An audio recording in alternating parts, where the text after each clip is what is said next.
¿Cómo andan hoy? Yo estoy feliz. Mira, por cosas de la vida, ¿verdad? Uno se va encontrando a ciertas personas y siempre tienes esa corazonada de que estas personas te van a ayudar. Y mi invitada de hoy, bienvenida Lara Judy, ¿cómo estás? Bien, Miriam, ¿cómo estás? Tú y yo nos conocemos de hace ¿cuánto? De cuando Raquel estaba muy mal. Muy chiquitita. Muy chiquitita. Muy chiquitita. Mira, Lara es biotecnóloga. Ella tiene una maestría en genética humana. Tiene, mira, más estudios de lo que yo te puedo decir en este podcast. Pero tú desde muy temprano supiste que querías ayudar a personas con autismo. Sí, así es. Es más, dedicaste tu vida entera a esto. Así es. Y hoy por hoy trabajas con un laboratorio. ¿Qué exactamente hace una biotecnóloga? Para que la gente, o sea, porque para que tengan una idea, este podcast se va a tratar sobre algo muy importante, los estudios, los exámenes que le hacemos a nuestros hijos, porque pueden llegar a ser muy costosos. ¿Cuáles valen la pena? ¿Cuáles no? ¿Cuál te están mandando a hacer por default y tú estás gastándote miles de dólares por gusto? ¿Cuáles exámenes sirven? ¿Para qué sirven? ¿Verdad? Por supuesto, no estamos recomendando que vayas a hacer todos estos estudios sin un médico que te los recete, pero es bueno que tener esta información para el día que te receten uno que tú escuchaste que capaz no es tan necesario, tengas las herramientas para capaz decir, doctor, ¿y qué tal este otro que es un poco más barato? Y bueno, total que hoy vamos a tener mucha información. ¿Qué hace una biotecnóloga? Bueno, muchas gracias por la invitación, Miriam. Para mí es un placer estar acá y hablar de este tema, porque siempre que se puede compartir esta información para mí es muy importante. Esta biotecnóloga que está acá se dedica a implementar pruebas de laboratorio, más que nada en la parte diagnóstica y preventiva, para poder ayudar en diferentes enfermedades. El objetivo principal es que se pueda encontrar cuál es la causa del problema para de allí partir y poder encontrar soluciones o caminos que nos lleven a sentirnos mejor. Con eso, yo sé que tú me conoces y sabes que yo siempre ando con la cantaleta, que a pesar de que el autismo se considera hoy una condición, es flexible por la cantidad de problemas médicos que estos chicos tienen que nadie está mirando.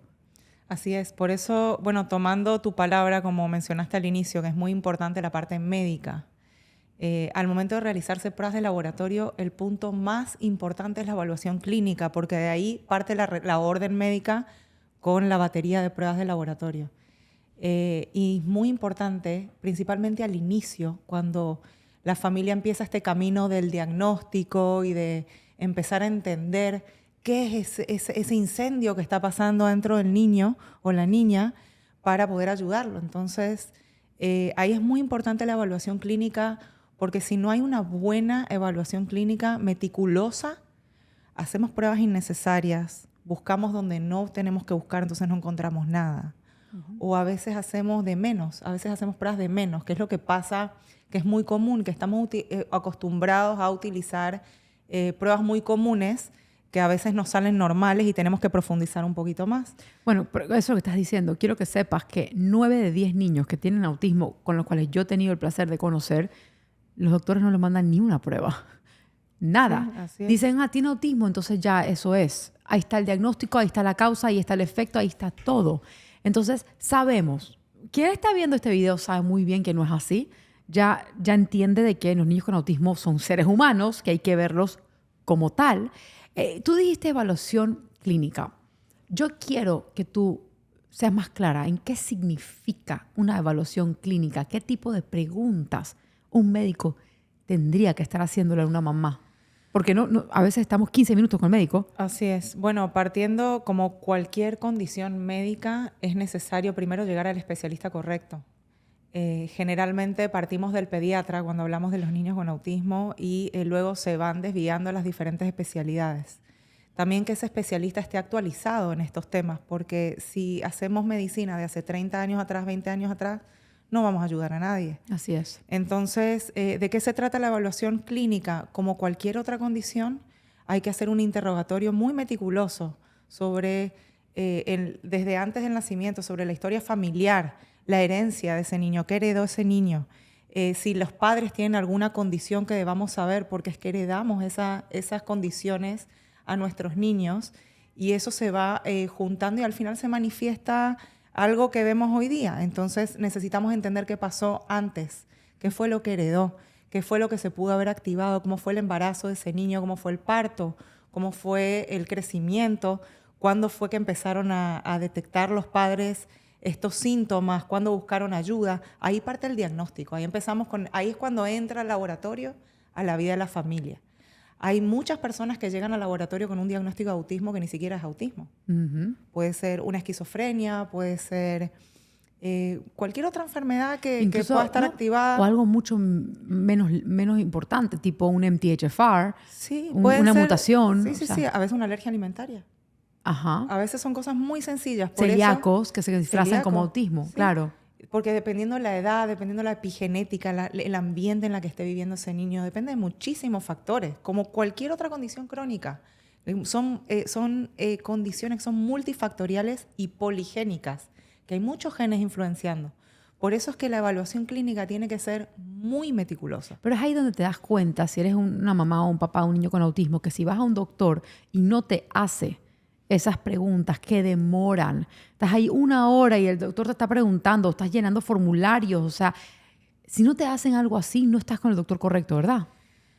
Pues la verdad no me gustaría decirlo de esa forma, pero sí debemos abrir los ojos y no poner nuestra salud en manos de cualquier persona. O sea, bueno, capaz si el pediatra no es el especialista y te dice, venga, yo estoy viendo algo diferente acá y te reenvía a una persona que se supone que es el especialista.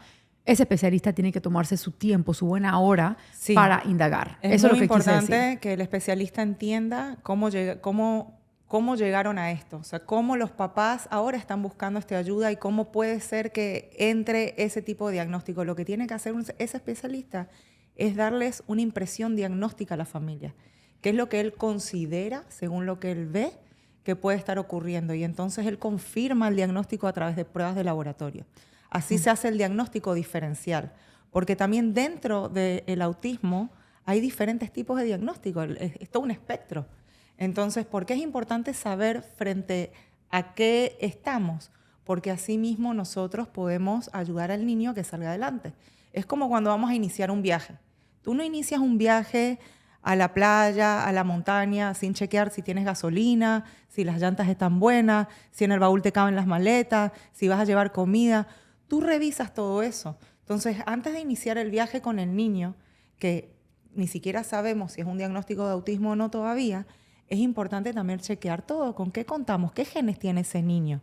¿Qué epigenética tiene? ¿Está inflamado? ¿No está inflamado? Seguramente está inflamado. Todo parte de la inflamación hoy día y lo sabemos que todas las condiciones crónicas hoy día están asociadas a un grado de inflamación y que debemos buscar la causa de ese fuego que está activando diferentes genes y diferentes cosas que se manifiestan luego en la conducta. Pero tiene todo sentido. Me encanta este analogy que me acabas de dar, porque muchos papás nos estrellamos mucho en ese camino. Y nos estrellamos también, porque no sabemos con qué contamos. Y también se le exige al niño cosas que en realidad todavía no va a poder dar porque es que no tiene el recurso. Tú no puedes pedirle a un carro que ande si no tiene gasolina. Tú no puedes pedirle a un niño que hable o que se conecte si no tiene neurotransmisores, por ejemplo. O si no tiene microbiota. Wow. Y ¿sabes lo que pasa también? Es que anteriormente, y tú que entiendes de genética, se pensaba que el 100% del autismo era genético. Y yo sé que hoy por hoy, claro que hay personas que sí arrastran ciertos genes que están asociados al autismo, pero no son todos. Ahora hay mucho ambiental. Es que hoy día, antes se pensaba que era 50-50, 50% la genética, 50% lo ambiental. Hoy día se piensa que es más lo ambiental que la genética porque tenemos la capacidad de revertir ciertos genes que se encienden a través de cómo nos comportamos, a través de nuestro estilo de vida. Entonces, por eso es que ahora todo este mundo de la prevención se ha vuelto tan importante y tiene tanto peso, sobre todo en el autismo.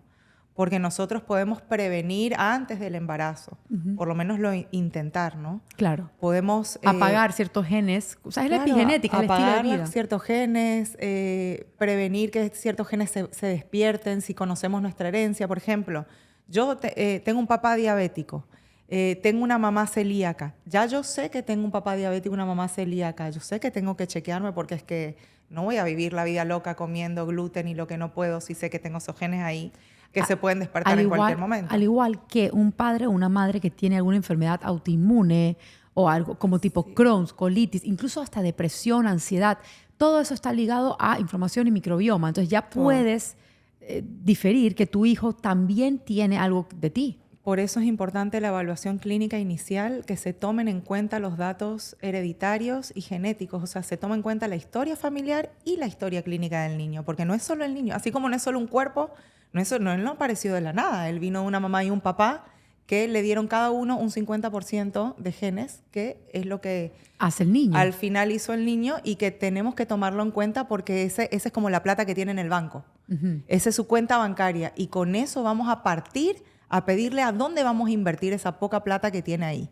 Ok, ¿sí? Buenísimo. Entonces, ¿cómo va a invertir esa plata? Nosotros no vamos a invertir esa plata en cualquier prueba de laboratorio que porque esté de moda o porque todo el mundo se la haga o porque se habla mucho de eso. No, es importante hacer esas inversiones en los estudios correctos para poder encontrar respuestas a hacer el diagnóstico diferencial y también para sugerir un camino para bajar inflamación, para darle lo mejor que se pueda al niño para que pueda tener respuesta. Para meterle más plantita al banco. Exacto. Más herramientas. Exacto. Pero necesitas tener la cuenta bancaria abierta. Yo te lo digo, uno de los estudios que a mí me dan rabia, son los de metales pesados. ¿Cuántas veces médicos no me mandaron a pagar $400 o $500 por esos estudios de metales pesados? Ya yo sé que tiene metales pesados, pero explícanos un poco, o sea, porque hace muchos años atrás tenía que ver con la quelación, pero muy poca gente va a quelar a un niño hoy por hoy. Así es. Hay muchas pruebas que se hacen hoy día y que son innecesarias. Y es por falta de la evaluación rigurosa. Y también a veces los padres quieren hacerlo todo, o sea, quieren asegurarse de que están haciendo lo mejor para su niño, y eso es entendible, pero a veces no es a través de las pruebas, a veces se hace a través de los cambios, por ejemplo. Entonces, es verdad, la prueba de metales pesados es una prueba que nos va a decir que tiene metales pesados. ¿Y qué vamos a hacer con eso después? Esa es la pregunta. ¿Para qué esa plata que teníamos en el banco, para qué la invertimos en eso? Ahora tenemos una inversión que no va para ningún lado. ¿Por qué? Porque si ya hicimos el diagnóstico y sabemos que tenemos un niño con autismo, ya hoy día se sabe que un niño que tiene este diagnóstico tiene una gran deficiencia del órgano de la microbiota. Y si tiene una gran deficiencia del órgano de la microbiota, es imposible que pueda eliminar metales solito. Entonces ya sabemos que tiene metales elevados y que tiene una disbiosis de la microbiota. Lo que tenemos que ver es qué tan afectado está y cómo lo vamos a ayudar. Eso es lo que tenemos que buscar. Entonces, ¿cómo lo hacemos? Estudiamos la microbiota, pero no solo para saber qué bacterias tiene y decir, wow, tiene Akkermansia, wow, tiene la otra. No, ya no nos interesa el nombre y apellido de las bacterias, sino qué es lo que hacen esas bacterias ahí. Si le están causando algún síntoma, si están asociadas a la manifestación o a la conducta del niño. Y también queremos saber cómo vamos a mejorar esa microbiota, porque de nada me vale saber cuál es esa ecología intestinal que tiene el niño si no sé qué hacer con eso. Claro. Entonces tenemos porque que saber... hay muchos doctores que están mandando los estudios correctos, pero todavía no saben leerlos. Uy, sí, porque son estudios que son relativamente nuevos, tienen en el mercado como 15, 20 años. Entonces... Nuevos, imagínate, yo los siento viejos. Tú lo sientes viejo porque tú tienes más experiencia que muchos médicos utilizando las pruebas, pero a nivel de sistema de salud, a nivel medicina tradicional, digamos, eso todavía ni ha llegado. Y ya tenemos estudios nuevos. O sea, siempre la tecnología avanza. Va mucho más rápido, sobre todo la tecnología de laboratorio va mucho más rápida que lo que los médicos adoptan esta tecnología a su práctica clínica. Por eso es importante a veces solicitarle al médico los estudios. A veces los papás son los que piden los estudios al médico y le dicen, mire doctor, salió este estudio nuevo de microbiota. Y tú dices, a ver. Y ahí es cuando el médico nos contacta al laboratorio y dice, Lara, mándame información de esta prueba. ¿Qué pasó? No la conozco. Nos pasa muchísimo eso porque que los padres sí están al día. Están muy al día y muy actualizados con lo que está pasando porque están buscando la información. Claro, por eso este tipo de podcast es importante. Yo el otro día una mamá que estaba echándole muchas ganas. Su hijo tenía poco recurso en el banco porque estaba muy mal, y ella también tenía poco recurso en su cuenta de banco. Y fue y gastó un montón de plata en esos metales pesados. Y yo digo, ok, ¿qué va a hacer el doctor con eso? ¿Qué va a hacer? ¿Va a quelar a tu hijo? Ah, no, él no quela. Solamente quería saber cuáles metales pesados tenía. ¿Para qué? O sea, a ver, si tú tienes $10 millones en el banco, hazlo todo, ¿qué importa? Y ahí puedes tener información de que tu hijo tiene plomo. Pero si nosotros entendemos el mecanismo, que realmente es la microbiota el que tiene que limpiar esa toxicidad, tú gastas esos reales en un examen sobre la microbiota para ver cómo mejoras eso. Por ende, mejorará el de metales pesados. Exacto, y todo lo demás. Por ejemplo, también de los estudios que son muy relevantes en autismo, si me preguntas a mí, antes que metales pesados y todo eso, el tema de la microbiota, por supuesto, que hoy día hay un examen fantástico, de Embiosis, que tenemos que te dice incluso cómo tienes que comer y qué probióticos y prebióticos tomar, que también es muy importante porque ahí también hay una inversión en la parte de suplementación. Y a veces, cuando empiezan a suplementarse con probióticos, tienen reacciones que creen que el probiótico le cayó mal o el prebiótico, y entonces no hay objetividad en el camino. Con estas pruebas que tenemos hoy día podemos saber exactamente qué darle de comer a esa microbiota. Además de eso, los estudios de micronutrientes. Todos los niños que tienen un tema de deficiencia de microbiota, que tienen permeabilidad intestinal, tienen deficiencias nutricionales. Entonces, ¿cómo le vamos a pedir al cerebro que trabaje y que conecte si no tiene minerales, vitaminas y lo que necesita el niño para poder funcionar o producir neurotransmisores?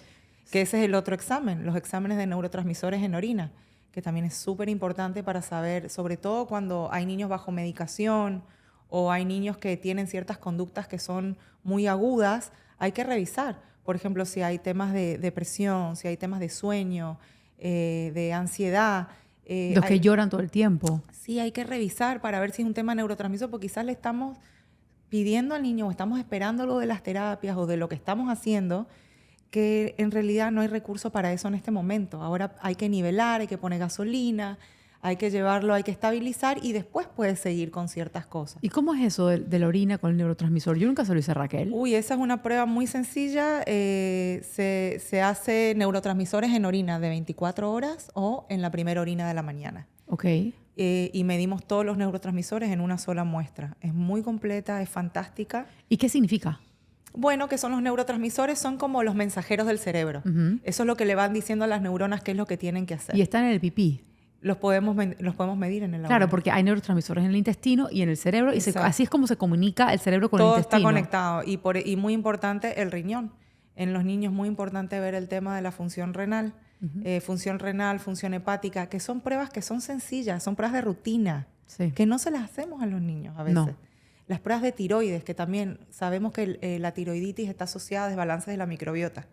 Es mucho más importante hacer esas pruebas. Un hemograma completo. Un hemograma un completo. Urinálisis completo. Un perfil hepático. Un urinálisis bien hecho. Porque un urinálisis bien hecho, con un buen microscopio y un técnico preocupado, te revisa esa placa y te dice incluso si el niño tiene cristales en orina. Si puede tener oxalatos y no necesitas gastar cientos de dólares en una prueba de oxalatos en orina, por ejemplo. ¿Y cómo yo sé que estoy con ese técnico preocupado que va a realmente hacerme un buen urinálisis? Bueno, así como buscas un buen médico, tienes que buscar un buen laboratorio. Tienes que pedir certificaciones, tienes que pedir cuáles son las garantías de calidad de ese laboratorio, quién revisa las muestras, quiénes son los técnicos, qué especialidad tienen, qué experiencia tienen manejando niños con autismo. Dios mío, yo ni sabía que eso eran cosas que yo me tenía que preocupar. Yo pensaba que el tema del laboratorio era muy mecánico. Es muy mecánico cuando hablamos de pruebas estándar, cuando hablamos de pruebas de rutina. Pero cuando estamos hablando de Pero este tipo de urinálisis pruebas, se supone que es de estándar.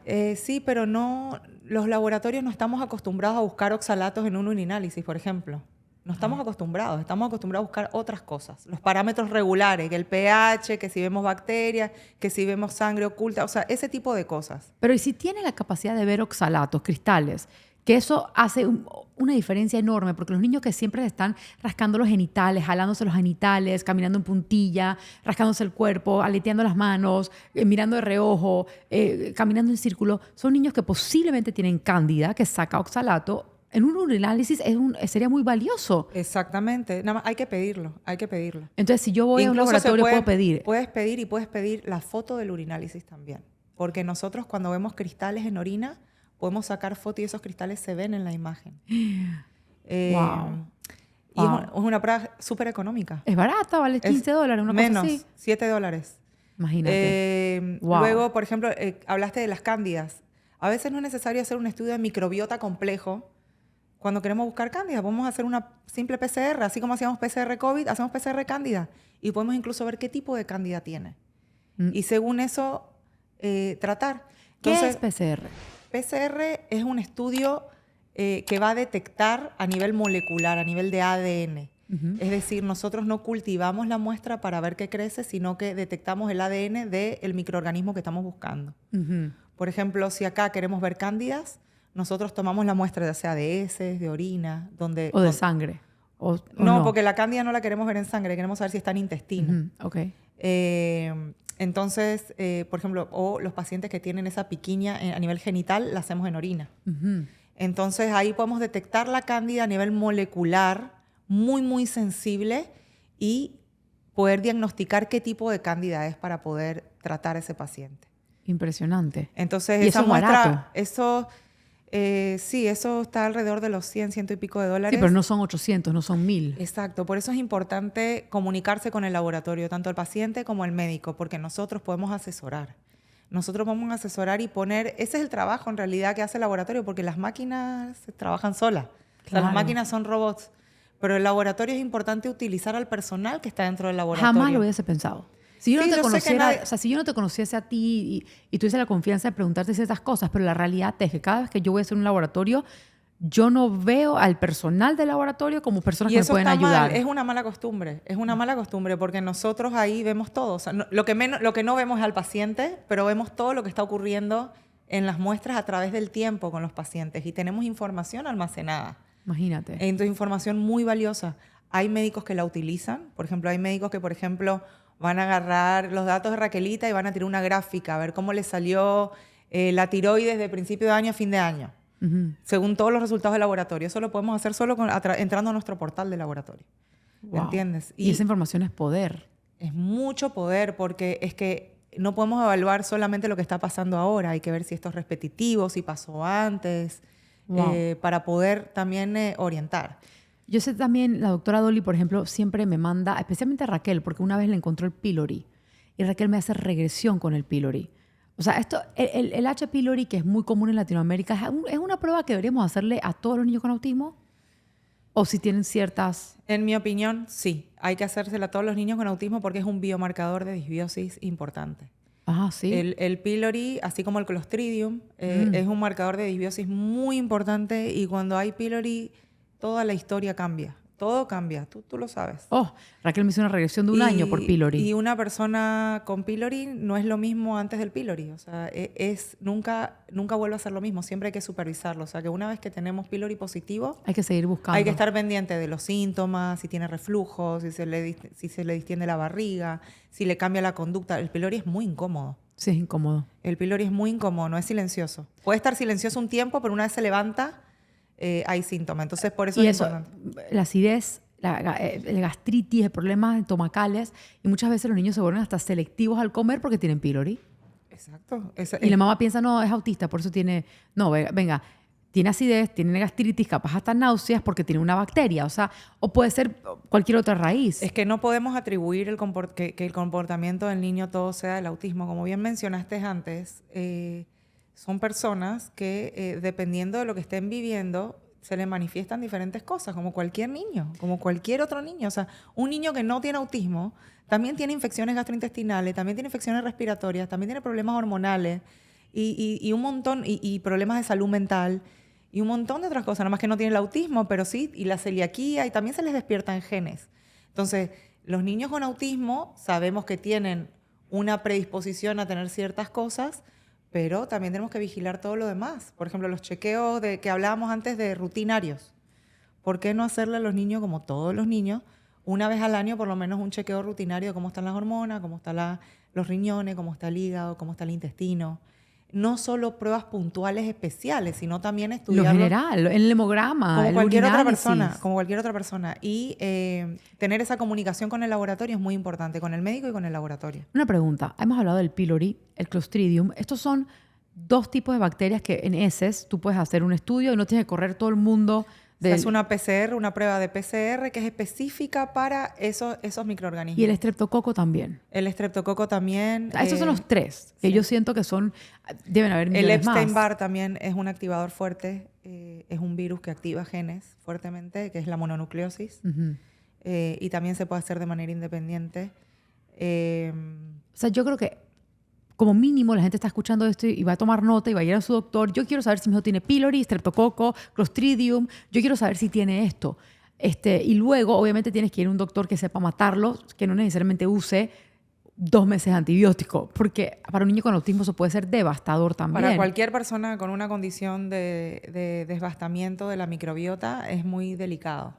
Y sobre todo cuando ya se te están despertando genes, porque así como se te despertaron genes con tu disbiosis, con el tratamiento también se pueden activar cosas. Claro, si tú metes un montón de antibiótico, también te terminaste de Y trastear. los tratamientos para este tipo de bacterias son muy fuertes, son No, muy el agresivos. pylori, el doctor quería darle 2 meses de 3 antibióticos a Raquel todos los días. O sea, yo le hubiese, listo, le curo la bacteria, pero la termino de arruinar eso, o sea, su salud. Entonces, Claro. la doctora Dolly le mandó muchísimo sonoterapia y en 2 semanas logró eliminar esa bacteria. Claro, pero no todo el mundo maneja ese tipo de terapia. Claro, Entonces, por eso no, el papá tiene que saber hay que eso. estar pendiente y bueno, y también preguntar. A veces hay ciertas infecciones que no queda de otra y hay que dar antibióticos. Cuando son muy peligrosas. Hay infecciones que son peligrosas, hay infecciones que realmente, o sea, te pueden dañar un montón de cosas más si no la atiendes. Claro, pero hay doctores que te pueden, ok, listo, si ya te lo van a dar, por lo menos que te den un régimen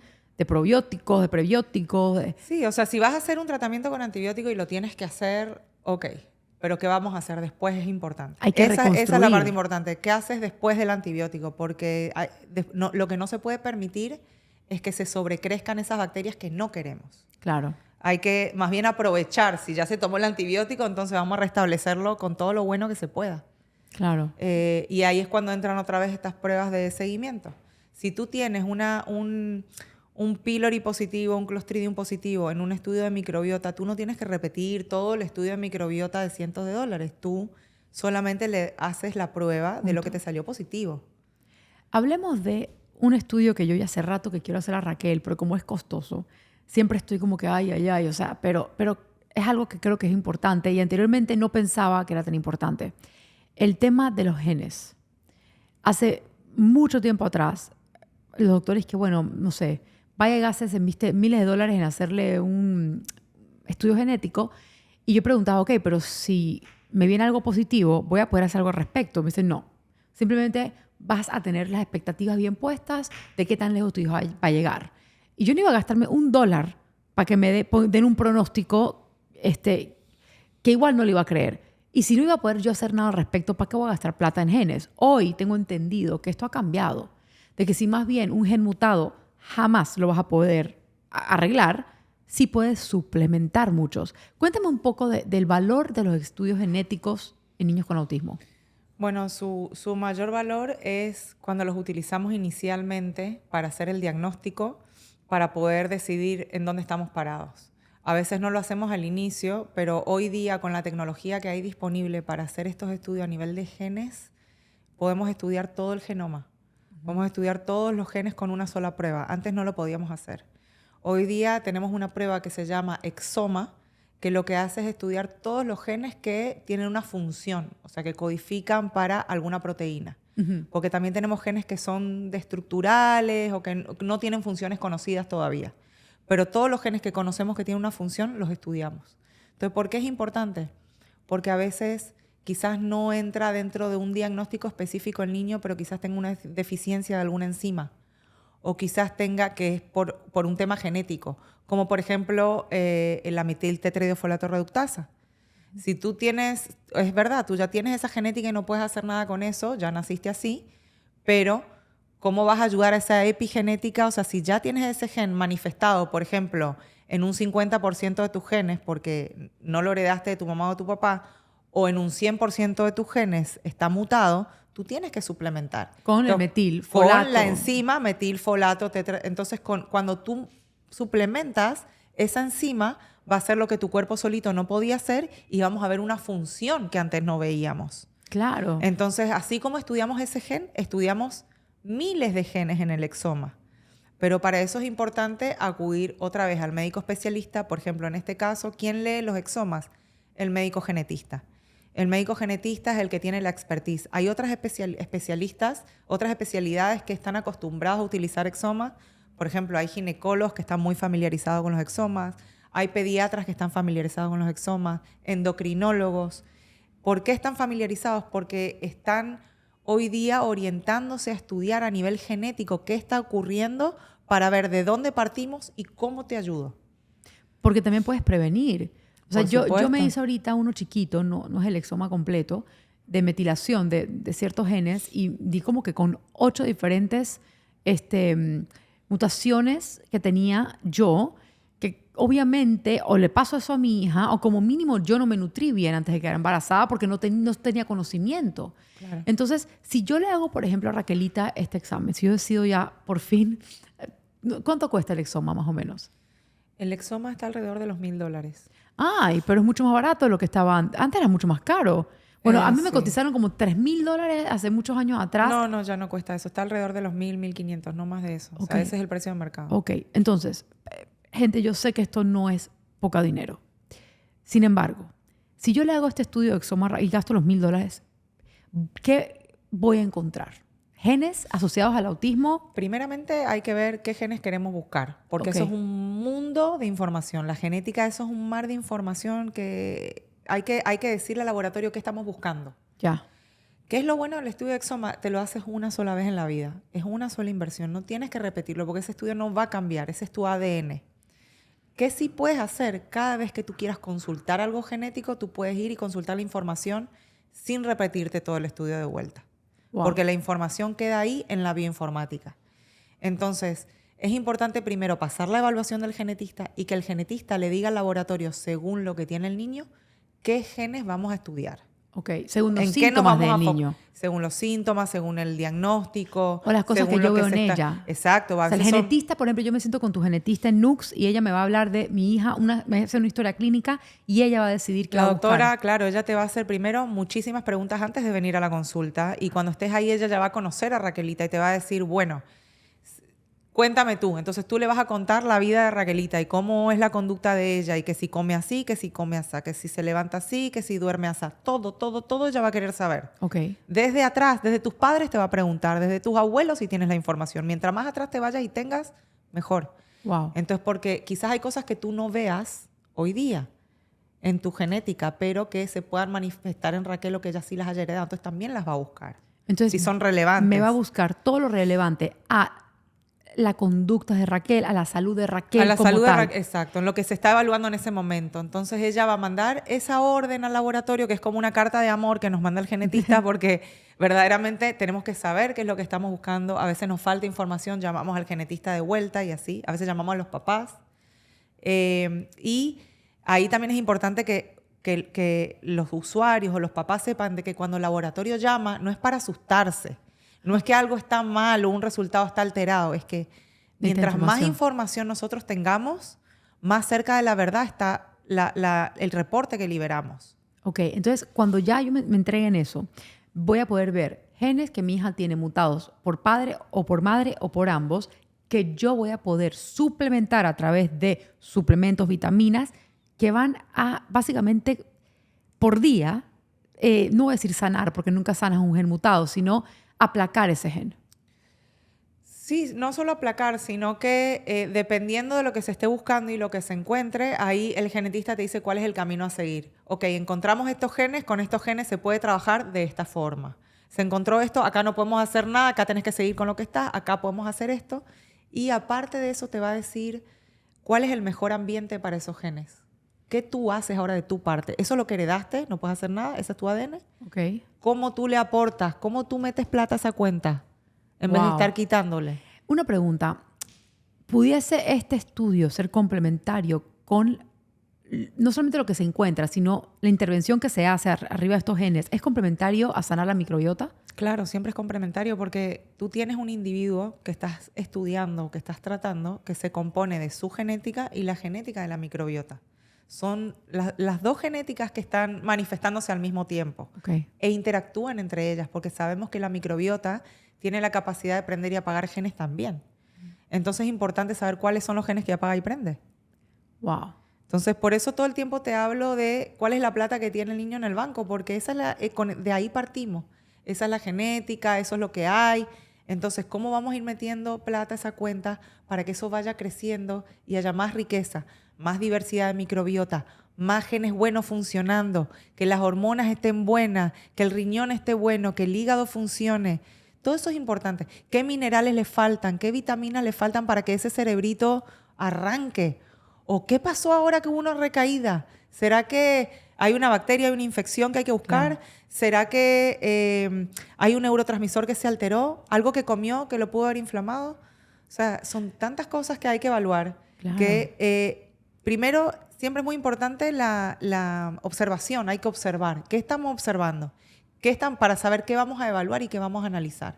En pruebas de laboratorio hay un mundo de pruebas. O sea, el que quiera hacer pruebas puede no parar nunca. Claro. Y hay gente que de verdad... hay mamás que han llegado al laboratorio porque escucharon un webinar o participaron en eventos de papás y escucharon de que a los niños hay que hacerle metales pesados y hay que hacerle esto. Vendieron el carro para hacerle las pruebas. Sí. Eso es ridículo. Eso no tiene sentido. Necesita una guía. Se necesita una guía. Un médico que en verdad tú confíes, que diga, venga, vamos por pasos. Porque yo creo que un médico que te va a mandar $5,000 de estudio en vez de empezar, capaz, por los básicos, porque antes ni siquiera te mandaban un hemograma. O se iban a lo más alto o no se hacían nada. Ahora sí estoy viendo ya más una tendencia de poder ver, quiero ver la parte hepática, la parte metabólica. O sea, ya estamos viendo la salud más y más y más. Ya no es... ya no debe ser, por lo menos, bueno, ven que te mando solamente un GMAP y 25 suplementos. Exacto. Ya, o sea, eso es algo que me enseñó la doctora Dolly, que no puedes mandar 25 suplementos genéricos a todo el mundo por igual, porque la microbiota de los 25, capaz 23 no te digiere. No, imagínate. O no los necesita tu hijo. O un niño que esté saliendo de un pylori y que le mandes esas 25 vitaminas. Ese estómago no aguanta. ¿Y los riñones? Entonces, sí, te tomaste las 25 vitaminas, pero afectaste otros órganos por ahí. Claro, y el problema está, y esto pasó, o sea, existía antes, cuando los doctores en verdad estaban haciendo lo mejor que podían con la información que tenían. Y sabían, bueno, el omega es bueno, y el magnesio es bueno, y el metilfolato es bueno, y el 5-HTP es bueno, y el selenio es bueno, y te empiezan a dar unas locuras y pensaban que todo era inocuo, que como son vitaminas no te puede pasar nada malo. Y al final no estudiaban. A Raquel no le hicieron... al early, o sea, stages, no ahora, obviamente, no le hicieron estudios para ver si ella ni siquiera necesitaba toda esa suplementería. O sea, le metieron como una... Yo decía que si yo agarraba a Raquel y yo la sacudía, se iba a sonar como una maraca. Pero honestamente, y habían cosas que le caían muy mal. Entonces, hoy por hoy, yo siento que si no está estudiado que a mi hijo le hace falta esa vitamina, ¿por qué se la estás dando? Sí, ya hoy día la medicina es dirigida. Trabajamos medicina de precisión. Ya no trabajamos más a lo loco como se hacía antes porque ya tenemos las herramientas. O sea, hoy día no se justifica trabajar de esa manera. Y tiene que ser muy personalizado el tratamiento. No podemos darle al niño algo que porque a otra persona le funcionó, a mi niño le va a funcionar. Entonces la mamá se frustra, el niño empeora. Y para que sepas, lo hacemos todo. Yo sigo a esta Olga Tañón y ella vende esto que es BioGreen Cell, ¿no? Y de verdad lo vende de una manera tan bonita y todo el mundo me estaba tagueando con eso y tagueando con eso. Y yo dije, bueno, ¿qué es esto? Yo, bueno, a ver, hierbita verde. Yo, ¿qué tan mal le puede hacer a Raquel? Había muchos testimonios bonitos. Yo compro eso en Amazon, me costó como $90. Le di un poquito a Raquel, amanece toda llena de granos, toda con un rash, o sea, le cayó tan mal. Y yo escribiéndole el DM a Olga Tañón, hola, Olga, le cayó mal. ¿Qué me va a responder? No es médico y es mi culpa. ¿Me entiendes? Ella probó algo que con su hija le fue muy bien, lo recomendó. Claro. Y todo el mundo lo tomó como que eso tiene que ser. Igual con Ludwig Johnson, que vende zanahorias o regala protocolo de zanahoria. Y yo veo eso, va en contra de todo lo que yo sé, que uno no debe estar comiendo lo mismo todos los días y todo lo que tú quieras. Para bien o para mal, hay personas que él ha ayudado mucho, pero también llegó aquí a la clínica un niño que casi se murió. Porque la mamá entendió que tenía que darle solamente zanahoria por no sé cuántos días y el niño era no solamente alérgico, pero también sensible. Uy. Terminó hospitalizado. Y yo dije, ¿sabes qué? Yo no voy a jamás tomar ni de un podcast, ni de un Instagram, ni de un TikTok sugerencias médicas al 100%. Yo voy a ir a un médico que yo confío, le puedo presentar y decir, mira, esto a mí me late. Y que ese médico me diga, mira, si tú quieres hacer esto y tiene sentido, vamos primero a hacer este estudio. Claro, mira, eso pasa en todo. O sea, yo creo que que es una responsabilidad que debemos tener con nuestra salud, la de nosotros, la de nuestros hijos. Pasa muchísimo, por ejemplo, en el mundo de la medicina estética, en el mundo de las alergias. O sea, muchas veces consumimos cosas que ni siquiera sabemos qué nos estamos poniendo o qué estamos tomando porque le creemos a otro o porque a otro le fue bien. Y así como los fármacos o como las comidas, los suplementos también tienen puede tener un efecto agresivo en el cuerpo. Si un alimento puede causar una inflamación, una zanahoria puede causar eso, o sea, imagínate una vitamina. Y yéndonos por ese lado, ¿qué opinas tú de la importancia de hacer el estudio de sensibilidades alimentarias, alergias? Mira, hoy día sé que es un tema muy controversial, pero hoy día es nuestra herramienta, es nuestra mejor herramienta para medir. ¿Por qué es controversial?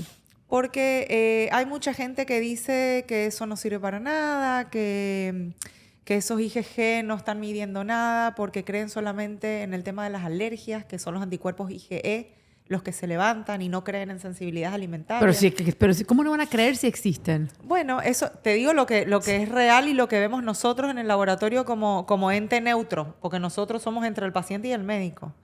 Y nos toca a veces convencer al médico y convencer al paciente también. De que existe, de que aquí eso está, existe, se está midiendo. y que esa es la forma de medir hoy día sensibilidades alimentarias.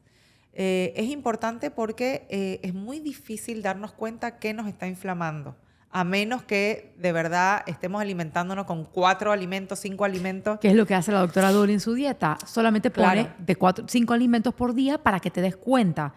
Pero la mayoría de las personas no hacemos eso. Pero es muy difícil hacerlo y sobre todo cuando estamos iniciando un proceso. Claro. Ya cuando somos Veteranos. maestros en el tema, sí, ya nos damos cuenta, al olerlo nos damos cuenta, pero al principio no. Entonces es importante hacerse el estudio de sensibilidades alimentarias porque ese es como el hemograma de qué comer y qué no comer, qué te puede despertar inflamación. Y también a nivel de la microbiota, porque eso es lo que tu sistema inmune te permite comer. ¿Qué te permite comer la microbiota que tienes también en el intestino? Entonces, si tú evalúas la microbiota y la sensibilidad alimentaria en conjunto, es lo que esas dos herramientas son muy poderosas para poder armar el menú, el plan alimentario. Wow. Ese para nosotros es nuestro, digamos, es el hemograma hoy día, Alimentario. no solo del autismo, sino de cualquier condición crónica.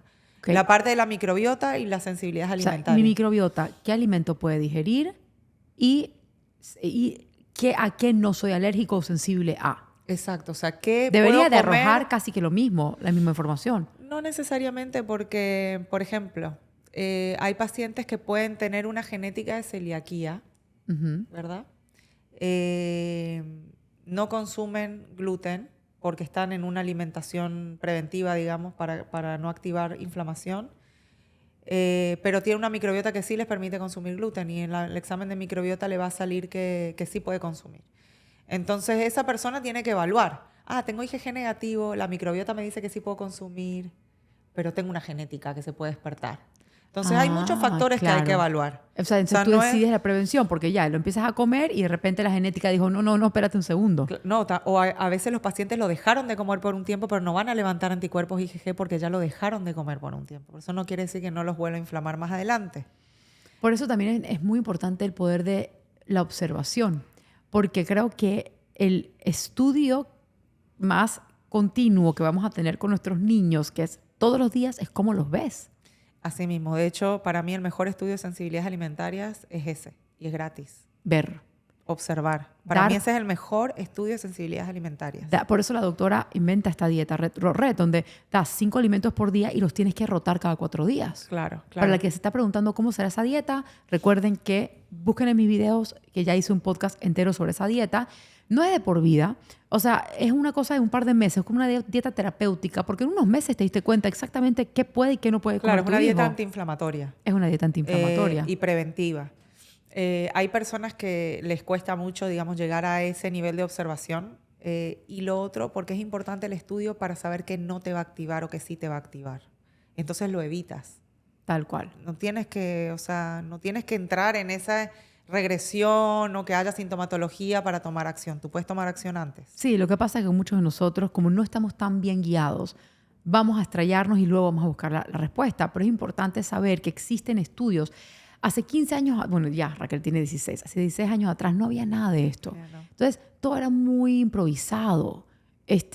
Improvisábamos, todo lo que hacíamos improvisar, pero ya no hay por qué. Ya hay estudios que pueden comprobar lo que estamos diciendo. Comprobar y guiar, que es lo importante, porque al final todos estos estudios de laboratorio no tienen que ser un problema, tienen que ser una solución. Por eso, otra vez, es importante observar qué vamos a evaluar para encontrar una respuesta y también encontrar un camino. O sea, a veces buscamos un diagnóstico a través de las pruebas y a veces las utilizamos para encaminarnos, como dices tú. No hay que ir a lo loco por la vida viendo a ver qué pasa. Ya hoy día hay guías, hay pruebas que son muy, muy especializadas, hay médicos que se han especializado. Ya no es 15 años atrás, estamos 15 años adelante. Y aparte tenemos el poder de comunicarnos a nivel global. O sea, ya no es solamente en qué país tú vives. O sea, si una persona quisiera, por ejemplo, hablar con tu genetista o contigo en vía Zoom y mandar los estudios contigo, pudiesen, aunque no se fueran de Panamá. Sí, de hecho, últimamente nos hemos estado preparando para eso. Nos hemos enfocado en desarrollar nuestra propia línea de pruebas de laboratorio que vienen en formato de kits para que las muestras puedan viajar. Buenísimo. Cada vez estamos tratando de que la muestra sea más pequeña, menos problemática para pasar a aduanas y ese tipo de cosas, porque sabemos que en Latinoamérica es así. Cada país tiene sus requerimientos. Y hoy día nosotros estamos trabajando con países de Latinoamérica y de Estados Unidos. Buenísimo. Recibiendo y mandando muestras a todas partes también. Pero me gusta mucho porque sé que, o sea, pero a ver, ¿cómo sería la dinámica? Porque las personas van a ver este podcast y van a decir, yo quiero hablar con ella. Ok, la dinámica. Si quieren, por ejemplo, asesoría en pruebas de laboratorio nada más. Es decir, ¿qué hago? ¿Por dónde? Nos contactan a Nux. Okay. Pueden pedir hablar con Lara en Nux. Yo los puedo asesorar. Eso no tiene ningún costo. Lo hacemos porque es nuestro trabajo y nuestra responsabilidad. Pueden llamarte y decir, Lara, ¿qué hago? Sí, por supuesto. Podemos buscar una asesoría. No hay problema. Si lo que necesitan es una consulta médica... Te vas a arrepentir. Te vas a arrepentir de decir eso. Tú sabes que yo vivo para esto. Yo sé que sí. Si necesitan una consulta médica, entonces ahí sería agendar una cita con nuestra médico genetista, que es pediatra genetista, la doctora Net Zamudio. Pero también va por otras ramas. O sea, no solamente la genética, sino la microbiota y todo. Sí, el abordaje de ella es genético integral. O sea, ella utiliza pruebas genéticas, pero también pruebas funcionales, porque hay que manejar todo, la genética y la epigenética. Claro. Entonces ella también evalúa la microbiota y te va a decir cómo esta está impactando en tu biología. La sensibilidad alimentaria, los neurotransmisores, los micronutrientes, para poder armar un menú y un plan de suplementación que sea dirigido y personalizado. ¿Qué pasa, por ejemplo? Porque hay personas que se están ahorita emocionando con esto, pero hay personas que no van a poder pagar todo eso. ¿Qué consejo le darías tú a las personas que dicen, venga, tengo poca herramienta, no voy a poder pagar $1,000 en un examen? ¿Con qué empezamos? Lo básico. Con la consulta. Con la consulta, porque es importante que la doctora evalúe cuál es la prioridad de estudiar. O sea, según lo que ella vea en la clínica, ella va a decir, mi prioridad ahora es descartar tal cosa. Ya sea, por ejemplo, un pylori o una tiroiditis o una alergia alimentaria. Muchas veces estos estudios están cubiertos por el seguro también. Sí, claro que sí. O sea, muchos. Obviamente un exosoma no va a estar... no va a estar cubierto en un seguro. Depende. Hay seguros, depende de la póliza también. Hoy día, hace 5 años atrás, no cubrían nada. Hoy día están cubriendo estudios genéticos. ¿De cuando verdad? Hay indicación, sí. Depende del seguro, depende de la póliza. Voy a averiguar eso. Averigua eso porque hay aseguradoras que no hemos tenido problemas. De verdad. Hoy mismo lo voy a averiguar. Pero el tema, por ejemplo, hemogramas, urinálisis, este tipo de estudios, usualmente los seguros los cubren. Sí. Entonces... es como que sí puedes hacer muchas cosas que capaz piensas que no puedes, que son relevantes al autismo. Si tienes, obviamente, el médico que sabe leerlo hacia eso, ¿no? Y que sabe dirigirte, porque a veces con un simple urinálisis, con un simple hemograma o un cultivo, con pruebas muy sencillas que son económicas, el médico ya puede tener idea de qué es lo que está ocurriendo y empezar un tratamiento. O sea, yo sé que hay varios doctores, o sea, la doctora Sarafima, la doctora Dolly, el doctor Nicolás Loyacon, son doctores, la doctora Mires Pérez, doctores que yo he tenido como el placer de conocer y ver cómo trabajan, que muchas veces hay papás de muy bajos recursos y esos médicos ya han vivido tanto. O sea, ya han pasado por tantos pacientes que con síntomas no necesitan ni siquiera el laboratorio para entender si ese niño tiene un parásito, si ese niño tiene una cándida, si ese niño tiene un pylori, si ese niño tiene un estreptococo, fue un pandas. Entonces, ¿qué pasa? Que no quiero descontar el ojo clínico porque existe para personas que dicen, yo este podcast no me sirve de nada porque yo no tengo ni $1. Si tienes seguro, algo vas a poder hacer. Y si no, igual la consulta es la inversión más importante con el que te parezca. Sí, también hay pruebas que son económicas hoy día. Por ejemplo, antes de estudiar la microbiota, de verdad que había que tener un presupuesto. Pero hoy día, ya por ejemplo, con esta de Embiosis, podemos estudiar la microbiota y podemos estudiar qué comer y qué tomar con un solo examen que no es tan costoso. A veces la gente tiene esa idea. Sí, miles y miles de dólares. Sí, porque antes costaban muy caros, pero ahora, cada vez que vamos mejorando la tecnología, van mejorando los precios. Tal cual. Entonces, mi recomendación es que se acerquen y pregunten. O sea, no se cieguen y no crean de que es imposible. A veces se hacen estos estudios que son muy complejos. A veces podemos empezar con cosas más sencillas. Y así como tú dices, estos médicos que a veces con la sintomatología se dan cuenta, a veces solo necesitan una confirmación de algo. Puntual. Puntual, y ellos son los que te dicen cuál es la prioridad a estudiar en este momento. O sea, por ejemplo, cada vez que yo voy a iniciar tratamiento con Raquel, la doctora Dolly dice, búscame el pylori de vuelta. Quiero ver si lo tiene antes de empezar. Porque ya ella sabe. Esa es su debilidad. Clínica. Esa es su debilidad. Y ella ya sabe, cuando Raquel está más o menos, búscale el pylori, a ver si tengo que matar esa bacteria nuevamente. Entonces, claro, uno va usando estos estudios puntuales para que el doctor tenga esto. Porque si yo nunca le hubiese hecho ese estudio, que no fue muy costoso, la doctora no hubiese tenido idea de que Raquel realmente lo tenía al 100%, no lo hubiese matado y no hubiese regresado. O sea, a Miriam, algo está pasando con Raquelita, quiero que le pongas el pylori de una vez. Yo voy a empezar ahí. 9, 10 veces la pega en la primera y no tengo que seguir gastando dinero. Claro, claro. Sí. O sea, por eso es que al inicio generalmente se hacen una batería de pruebas. Para ver base, digamos. Nosotros le decimos las pruebas de inicio o del comienzo del tratamiento o del diagnóstico, ¿no? Y ahí es donde está la inversión más grande, porque generalmente los padres quieren estudiar todo para saber qué hacer. Pero después, ya cuando uno detecta cuáles son las debilidades de ese niño, tanto genéticas como no. Por ejemplo, en Raquelita es una bacteria.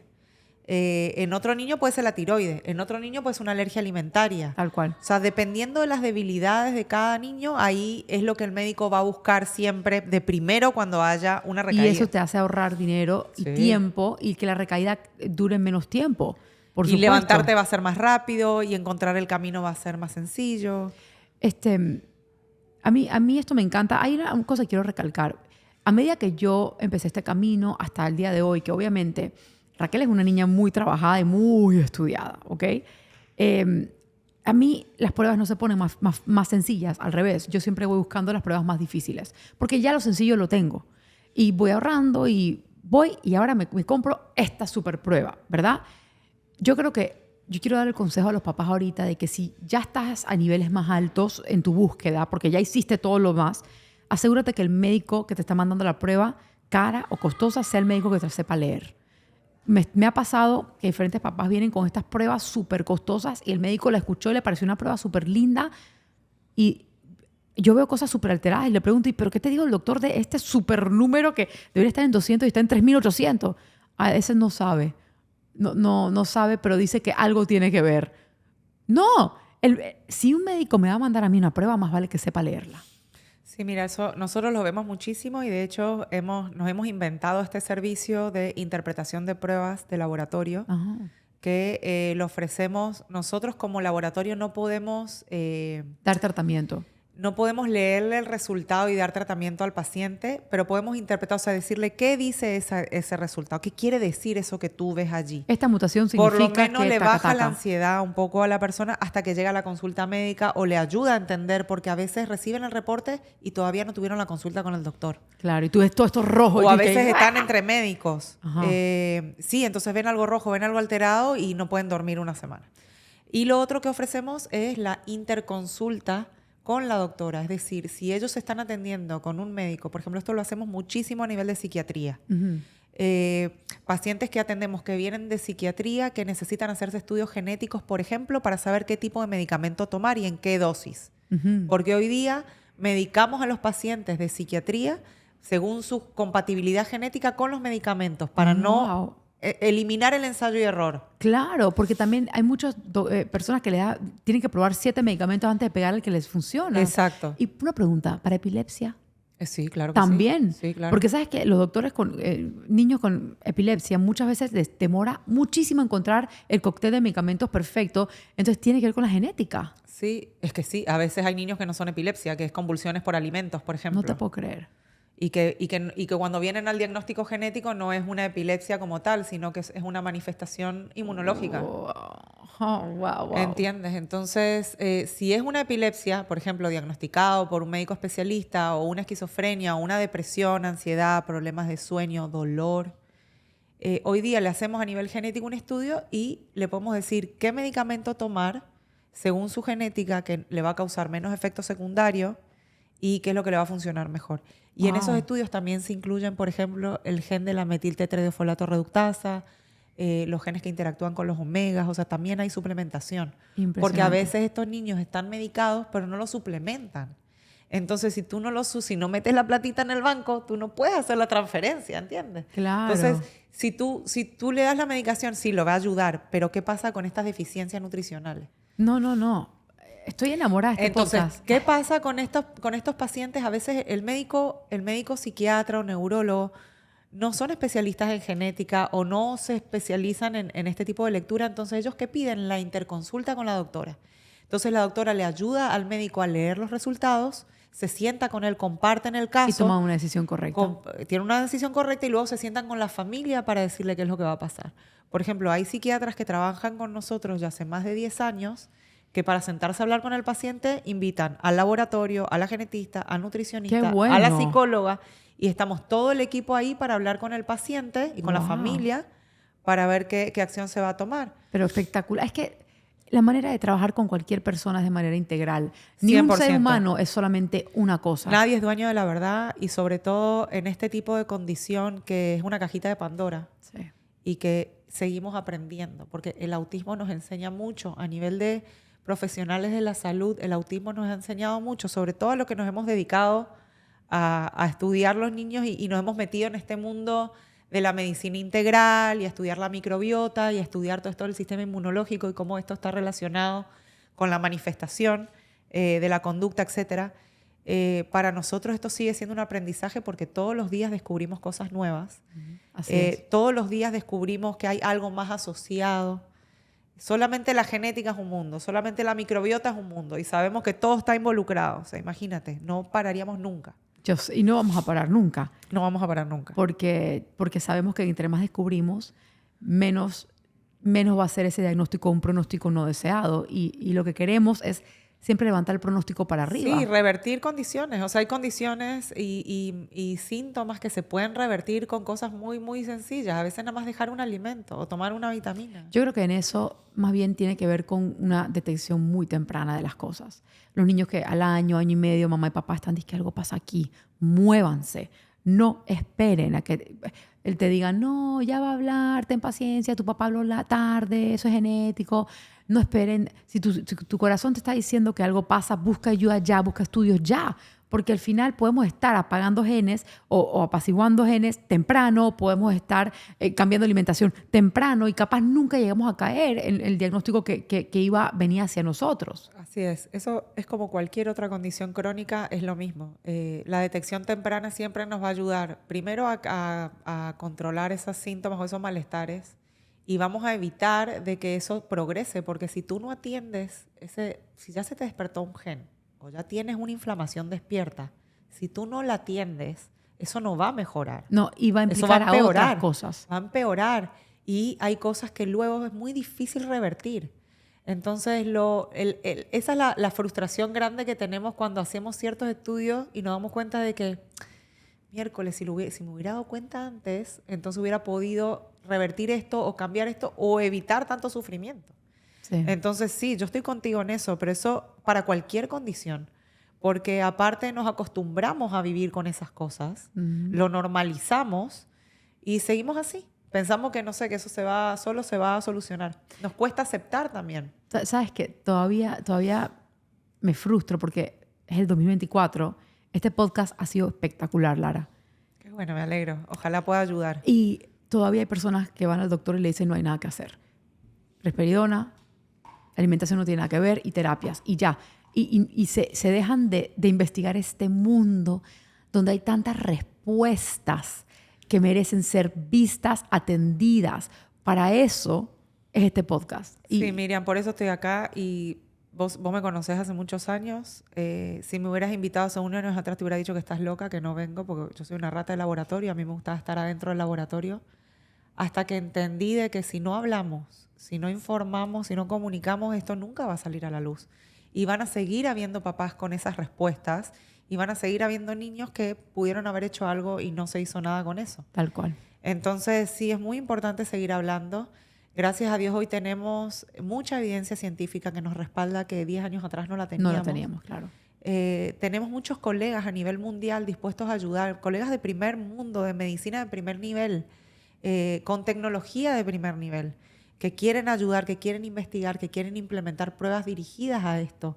Y eso hay que aprovecharlo. Así es. No hay que echarlo para atrás. Todo esto que hemos estado trabajando durante todos estos años, hay que seguir empujando, hay que seguir investigando y hay que seguir comunicando, porque no es inaceptable que hoy día sigan habiendo papás que reciban respuestas como esa. 100%. Es inaceptable.